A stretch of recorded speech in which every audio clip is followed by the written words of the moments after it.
Welcome to another edition of Don't Shoot the Messenger podcast. I'm your boy, Professional Sutton. And I'm your boy, Chris G. Today we're going to talk about the NBA. We're going to break our segments down. We got some good feedback, but we thought, let's break it down. Let's see how this works. And, but we still going to give you the good quality that we usually, give to you. But, always. It's good to be back, though. It is. It's just, working and, family and, just being an adult. Damn it. The business, but Damn it. I always feel like I'm missing something, man, when I can't get on the mic. How you think I feel? Like, I'll be feeling bad. I got Quay Chris. I can't make it this week, but we'll get it together. We always want to get it together. So, your boy, Steph Curry. I mean, I don't usually like light-skinned 46 last night. 46 last night. Steph Curry with the rock, boy. Is he not making, first of all, on the undefeated Warriors team, yes. Is he not making a claim for, I'm trying to get back-to-back MVPs? Yes. Like, the Warriors, I thought maybe last year, I don't want to say that they got lucky, but I thought last year, they didn't have that hard of a road to go through. Right. And I agree with Doc Rivers when he says, winning the championship is some part of luck in there. And it's not saying that your team is not good, but, things broke your way in certain, aspects, I thought they played, hard teams, but, they got to play the Cavs without Kyrie and Kevin Love. They got to play the inconsistent Houston Rockets. You know what I mean? Yeah. They got to play a newly, to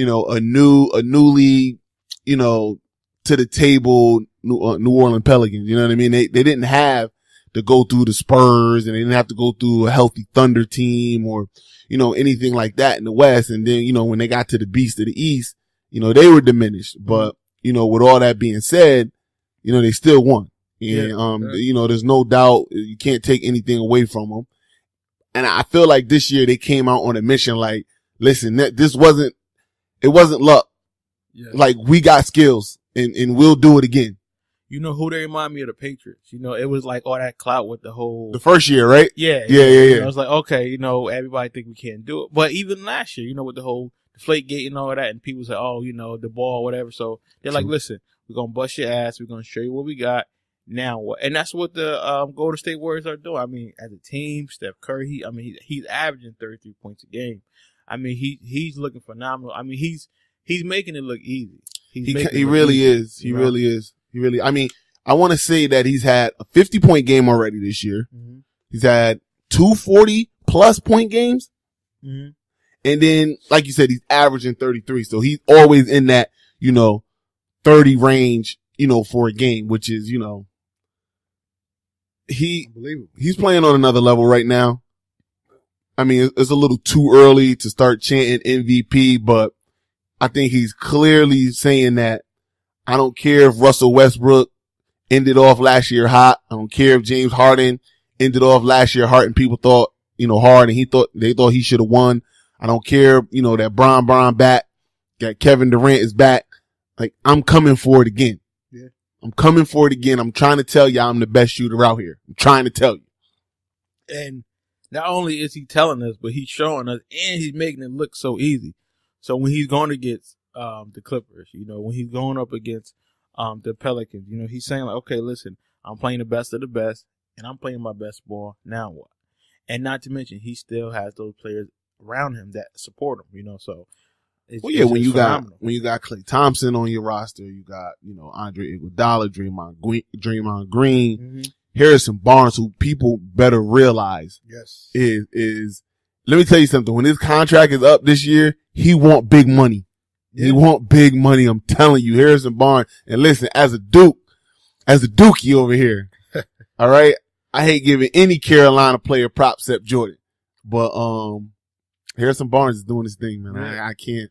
That whole squad, man. That whole squad is serious, but not just to dwell on them, man. What do you think in general about the NBA season so far? Like, who do you think? What teams do you think are making a splash? What are the surprises so far? What player you think you liking?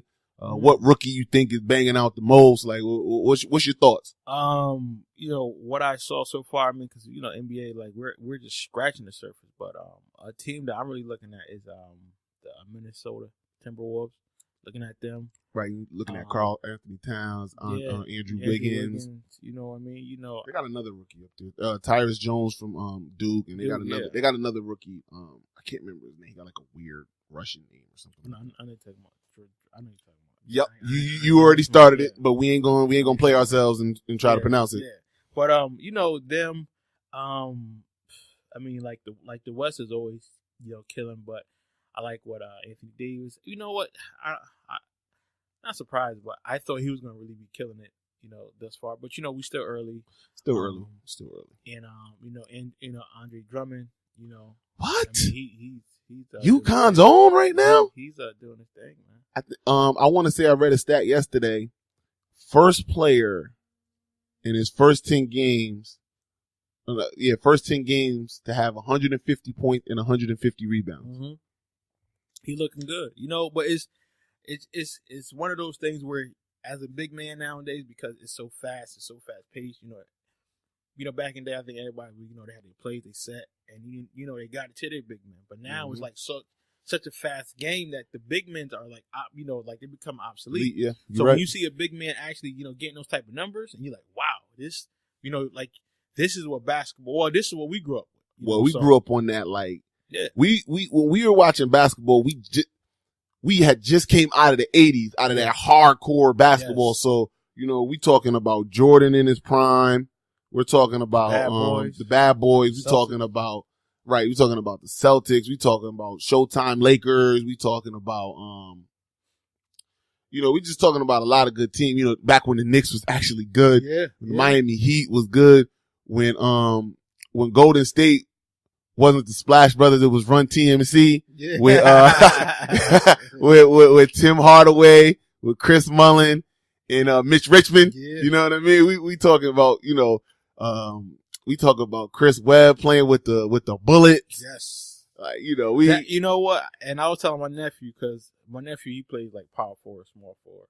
So this year I said, I said that you got to wear number 4. He's like, you love number 4. I was like, because Chris Webber, like, he wore that number so gracefully. Like, he was a beast. I mean, like, Chris Webber, he was the first fast big man. He's like, yo, look at this big man. Yeah, like, running he made it look easy. Like, running the floor, had a shot. Yeah. Yo, I think C-Webb, I think he might get a little bit of flack for, just, everything that happened in Michigan that came out after he was out of the league. And, people kind of don't like, his personality, how he deals with, people from the Fab Five. I think he kind of like throws, people kind of like just, But when Webb was the man, C-Webb was the man, He was. And then, not to mention they was there when he played with the Kings. And, they was there, but damn, Lakers. Big Shot Bob, Lakers, man. He did his thing. But, Lakers. It's definitely one of those things where, to see a big man, like, he's average, like Andre Drummond averaging 19 rebounds a game. I mean, that's what I like to see. You know what, though? I don't want to say it's a resurgence of big men, but there's a few big men in the league that's really doing it. I don't really care for Dwight Howard. I think he's quite overrated. Mm-hmm. I think he was a problem in the East. Mm. I think in the West, not as much of a problem.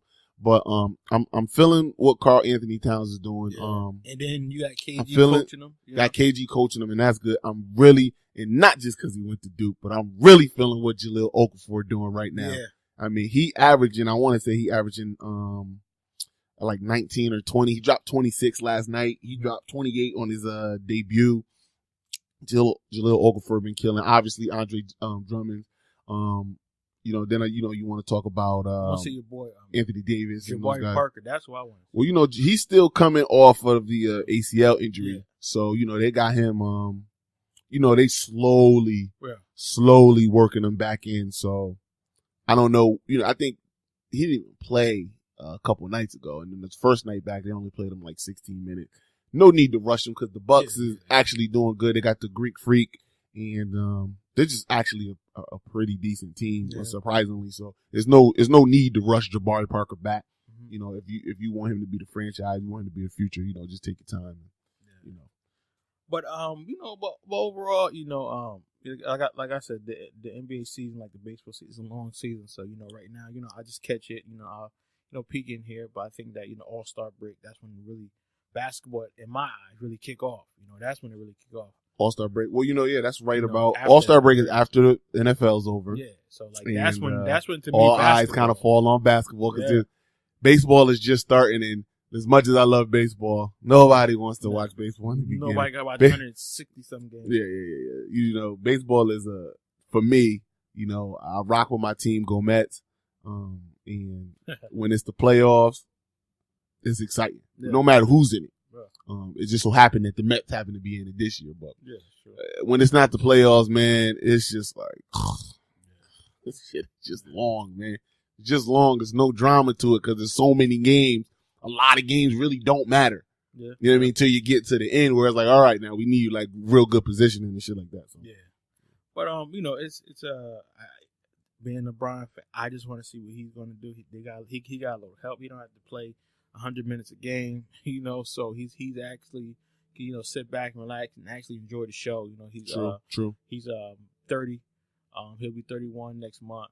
One of my boys, man, my boy Larry Hamilton, man, shout out to him, man. He's a diehard Kobe fan, and he said that he had posed this question. He was like, he don't think that LeBron could play till he's past 35. I was like, dude, are you crazy?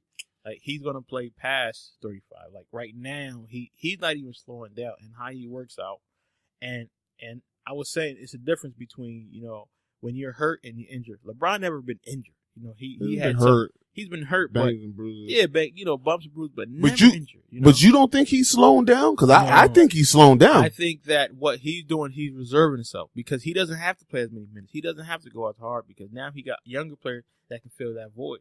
Before he had to do any and everything. I agree with you in certain aspects that, he doesn't have to do everything anymore and, he doesn't have to push it as hard as he, normally pushed it. But in the same breath, I don't think that Bron is the same Bron as far as like this young, thunderous, like just freight train player. I think he's a little more, he's a little more reserved. He turns it on when he has to, but I don't think he could go as hard as he used to go when he was a young buck, like right this second. But he doesn't have to. He doesn't have to. You know what I mean? And when you watch him play regular season, playoffs, it looks the same. So I think that we just got so accustomed to seeing LeBron from game one to game, whatever, play the same type of style. But he's like, listen, I'm going to save myself.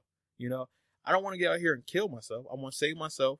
I still want to be a contributor to the team, and that's what he is doing, and that's what he's going to continue to do. So, only time will tell. But I think that, knowing with a long season, and he got some guys that need to get healthy, but, Kyrie Irving, you got Love, doing this thing. So, it's going to be interesting. He's going to play past past 35. He's going to play he'll play he'll get to 35. I'm not saying he won't get to 35. I've always wondered how LeBron's game would change as he got older. He's a streaky shooter. And he's a hard slasher. That wears on the body. Yeah. And listen, his jump shot has gotten a lot better since he's first gotten into the league. But does he? And two things I didn't like. He doesn't really like to play post, even though he's 6'8", 240. And can really body anybody down in the post and has a good post game. He doesn't like to play post. And, I don't see him with that, getting that fadeaway shot that Jordan and Kobe got later in their career. And, he doesn't have that. He doesn't have the greatest mid-range game. It's okay. You know what I mean? But it's not his strong suit. I just wonder how his game develops, as he gets older and he can't do everything he used to do. I think that he'll continue to be one of these. I think that he recognized that I don't have to go 110%. Just go 90 and we'll still be good. But we're going to see how the NBA season play out, and we're going to definitely touch this every week, man. Yeah, no doubt. Steph Curry, though. Steph Curry with the shot, boy. Yeah, so we'll see you on our next segment. Peace. Peace.